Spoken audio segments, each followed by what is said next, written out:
नाजरीन, अस्सलाम वालेकुम। आज हम एक बेहद दिलचस्प और चिंताजनक वाकया लेकर आए हैं। हज की पाक यात्रा पर जा रहा एक जहाज अचानक कैसे क्रैश हो गया। इस हादसे ने न केवल मुसाफिरों को बल्कि पूरी उम्माह को हिलाकर रख दिया। इस वीडियो में हम जानेंगे कि इस दर्दनाक वाकये के पीछे क्या वजहें थीं और इसके असर क्या रहे। खासकर हम देखेंगे कि कैसे यह घटना हमें अपने ईमान और अल्लाह की रहमत के बारे में सोचने पर मजबूर करती है। तो चलिए इस अहम मुद्दे पर गहराई से चर्चा करते हैं।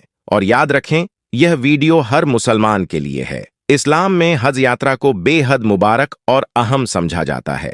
इसे फर्ज के रूप में देखा जाता है और सभी काबिल मुसलमानों को अपने जीवन में कम से कम एक बार हज अदा करने की हिदायत दी जाती है। हज का मकसद न केवल अल्लाह की इबादत करना है, बल्कि यह एक ऐसा इम्कान भी है जहां सभी मुसलमान तहफ़्फ़ुज़ होकर अपने गुनाहों की माफ़ी मांग सकते हैं। इस सफ़र को अदा करने से मुसलमानों को अपनी रूह को तज़कियाह करने और अल्लाह के करीब जाने का इम्कान मिलता है। इस प्रकार हज यात्रा को हर मुसलमान के लिए एक अहम दीनी फ़र्ज और नजासात से पाक होने का मौका माना जाता है। इस यात्रा के दौरान मुसलमान अल्लाह के घर की ज़ियारत करते हैं और अपनी दुआओं को कबूल करवाने की कोशिश करते हैं। हज के अहकाम को समझकर और उनका पालन करके मुसलमान अपने ईमान को मजबूत कर सकते हैं और अपने अंदर की खामियों को दूर कर सकते हैं। दोस्तों, अल्लाह ताला ने इंसान को अपनी इबादत के लिए पैदा किया है, लेकिन इंसान दुनिया की रंगीनियों में इस कदर खो चुका है कि वह यहाँ आने का मकसद भी भूल गया है। कब्र इंसान को 70 बार याद करती है, लेकिन इंसान कब्र को एक बार भी याद नहीं करता। कब्र कहती है, मेरे अंदर आने से पहले तैयारी करके आना, मैं सांप बिच्छुओं का घर हूं। मेरे अंदर अंधेरा है और तुम अमल की रोशनी लेकर आना। जुल्हज का महीना था। 1,20,000 हाजियों का जहाज खाना काबा की ओर जा रहा था। जहाज 3,000 फीट की ऊंचाई पर उड़ रहा था। बिजनेस क्लास के मुसाफिरों से एयर होस्टेस बेहद आदाब के साथ पेश आ रही थी। लोग एक दूसरे से बातें कर रहे थे। इनमें 30 साल का अब्दुल्ला भी था, जो किसी काम से सऊदी अरब जा रहा था। एयर होस्टेस ने जहाज की तमाम लाइटें बंद कर दीं, जिससे मुसाफिरों पर गुनूदगी छा गई। अचानक जहाज को एक जबरदस्त झटका लगा और जहाज की सभी लाइटें जल उठीं। इमरजेंसी सायरन की आवाज से जहाज गूंज उठा। तमाम लोग परेशान होकर एक दूसरे की तरफ देखने लगे।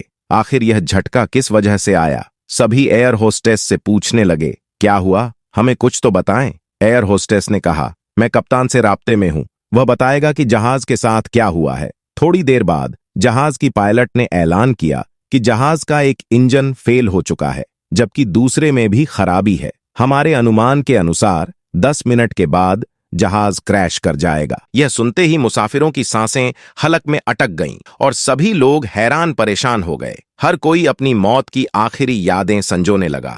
बिजनेस क्लास के लोग चीख चिल्लाकर कहने लगे, तुम लोग किस तरह की बकवास कर रही हो? तुम हमें नहीं जानती, हम कौन हैं? एयर होस्टेस ने घबराते हुए कहा, दोस्तों, चीखने चिल्लाने से कुछ नहीं होगा। थोड़ी देर बाद हम सब मैयतों में बदल जाएंगे। मैं आपके लिए सिर्फ एक ही काम कर सकती हूं। मैं भी आप लोगों की तरह एक मेहमान हूं।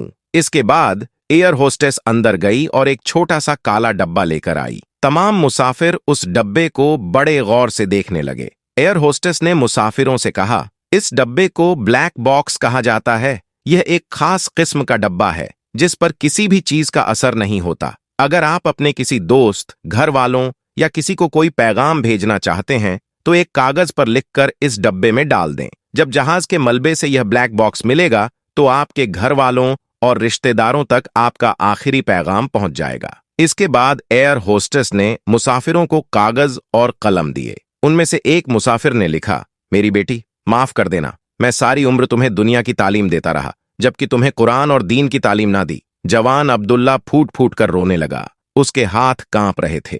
उसने अपने आंसू पोंछे और फिर लिखने लगा, ए मेरे प्यारे रब, तू सारे जहानों का मालिक है। मैं सिर्फ तुझे खत लिखना चाहता हूं। हमारी मौत का वक्त बहुत करीब है। या अल्लाह, इस दुनिया का रस्म व रिवाज है, जब कोई छोटा किसी बड़े के पास जाता है तो उसके लिए तोहफा कोई नजराना लेकर जाता है। या अल्लाह, आप बेनियाज है, आप सारी दुनिया को रिज्क देते हैं, आपको किसी भी तोहफे की कोई जरूरत नहीं, मगर मैं बंदा होने की वजह से कुछ तो जरूर पेश करूंगा। अगर मैं अपनी जिंदगी के 30 साल पर गौर करता हूं तो मुझे कोई भी ऐसी चीज नजर नहीं आती जो मैं आपको पेश करूं। या अल्लाह, सारी जिंदगी तेरी नाफरमानियां करते ही गुजार दी। मेरे दिल में यह ख्याल हमेशा आता कि अल्लाह के आगे जो सजदे की हालत में मान ले वही तू रब है जिसने तुम्हें पैदा किया, तुझे जिंदगी भर रिज़्क़ अता की, यहाँ तक कि माँ के पेट में भी देखभाल की। जो नेमते सारी उम्र तूने सारी अता की, उसका शुक्र अदा करता हूँ। ये तमाम बातें मेरे जहन में आती, मगर मैं शैतान के बहकावे में आकर फिर तुझसे गाफिल हो जाता। मेरे रब, मेरी नमाज, रोजा, हज, कोई भी चीज इस काबिल नहीं कि तेरे सामने पेश कर सकूं।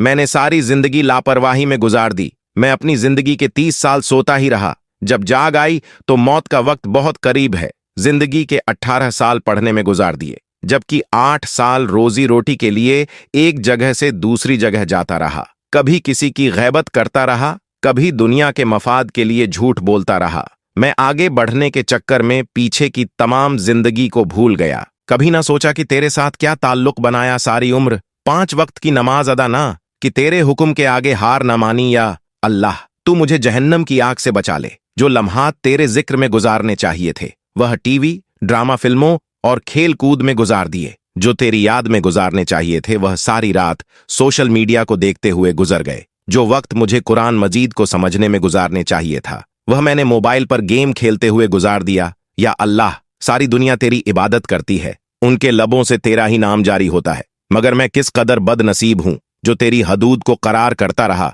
मुझे इस बात का यकीन है, यह जहाज पर जो भी आफत आई वह मेरी वजह से आई होगी, क्योंकि मेरे गुनाह सारी दुनिया के गुनाहों से ज्यादा है। या अल्लाह, मेरे पास सवाई नादामत के कुछ भी नहीं। मेरा दामन तेरी इबादत से खाली है। मैं तेरे शर किया, मैंने अपने रुतबे और दौलत को तुझसे ऊपर रखा। मैंने हमेशा तेरा नाम लिया, मगर मोहब्बत किसी और से की। मैंने जब भी नमाज पढ़ी तो मेरा दिल दुनिया के ख्यालों में गुम हो जाता। नमाज तेरी मगर ख्याल किसी और के। या अल्लाह, मैंने तेरे इश्क में मिलावट की। मैंने जखीरा अंदोजी इस तरह की जैसी मैंने हमेशा इस दुनिया में रहना हो। तेरे लोग भूख से मर रहे थे, मगर मैंने किसी को अनाज का एक दाना भी ना दिया। मैं यह तमाम बातें जानता था, मगर मैंने कभी त्वजा न दी। हालांकि जिंदगी का मकसद दूसरों के काम आना है। तूने तो हमारी रिस्क में गरीबों में स्किन्नों का हिस्सा रखा है, मगर अफसोस कि मैं उनके काम ना आ सका। मैंने लोगों से रिश्वत भी ली, लोगों के नाजायज काम भी करवाए। जिस मकसद के लिए तूने भेजा, मैंने वह काम ना किया। मैं हमेशा अपने आप से झूठ बोलता रहा कि सब कुछ अच्छा है। जब भी अजान की आवाज हुई तो मैंने अपना ध्यान किसी और तरफ कर लिया। अल्लाह, आज मेरे पास कुछ भी नहीं। मेरी झोली खाली है। मेरी झोलियों में सिवाय बुराइयां के अलावा कुछ भी नहीं। मैंने हमेशा तेरे अलावा लोगों से दोस्ती की, हालांकि तेरी दोस्ती के क्या कहने। तेरी दोस्ती सबसे आला, सबसे अजीम है। मैंने उन लोगों से दोस्ती की जो बुरे वक्त में मुझे छोड़ गए, जबकि अच्छे वक्त में साथ निभाते रहे। मेरे मालिक, मैं कमजोर हूं। कमजोर लोगों को माफ करना तेरी यह शान है कि तू गुनहगारों को माफ कर देता है। हम पर यह फर्ज है कि तुझसे माफी मांगे। अल्लाह, मैं अपने जुर्म का इकरार करता हूं। तेरी रहमत से बढ़कर कोई चीज नहीं। तेरी दस्तर से मेरा कोई गुनाह छुपा नहीं। ए अल्लाह, मेरी जिंदगी का आखिरी मिनट बाकी बचा है। मुझे बख्श दे मेरी बेगम। मैं चलता हूं। मेरे बच्चों का ख्याल रखना, इन्हें अच्छा बंदा बनाना। इसके बाद एक धमाका हुआ। जहाज क्रैश कर गया। जहाज क्रैश होने की वजह से कोई भी ना बचा।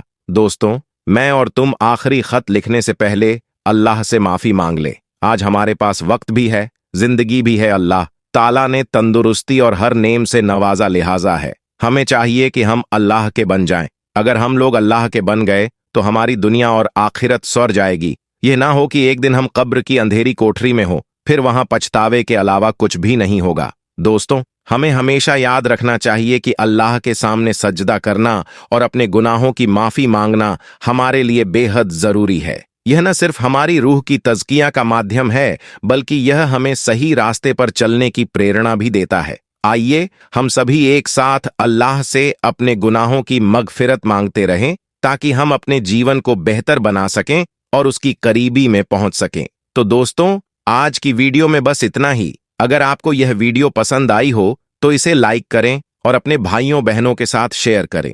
यदि आप हमारे चैनल पर पहली बार आए हैं तो चैनल को सब्सक्राइब करना न भूलें। इसी तरह की और वीडियोस देखने के लिए हमारे साथ जुड़े रहें। जज़ाकल्लाह खैर।